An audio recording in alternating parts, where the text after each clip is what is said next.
ሰሞኑን በየሚዲያው መነጋገሪያ የሆነ ጉዳይ አለ አይደል? ሰው ይናቆር ይዞታል በየሚዲያው። ምክንያቱ ምንድነው? መንስኤው ምንድነው ብሎ መጠየቅ ብልህነት ይመስለኛል። መልሱን አግኝቻለሁ፣ ልጋብዛችሁ። እድሜ ልካችን እዛው ለዛው ጎረቤት ለጎረቤት እንደዚህ ምን ያደርጋል? ምን ጀመረ? ምን ሆነ ደግሞ? ምን አሁን? God damn! I'm tired of your fucking culture, man. I'm tired of this shit. Wake up! Wake up! ለምን ኢንተርናሽናል ያልሆነ ይመስላችኋል? እዚህ ለዚህ እየተያያዝን ነው።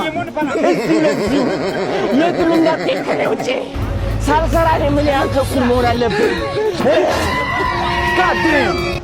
አዶኒ እኮ ልበቀና እኮ ነው። አዶኒ ልበቀና ነው።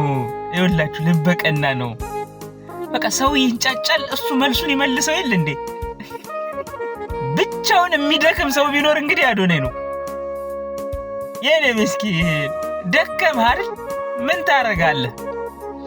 እናውቃለን የሚሉት እንዳላዋቂ ሲሆኑ እንዴት አያድክሙ?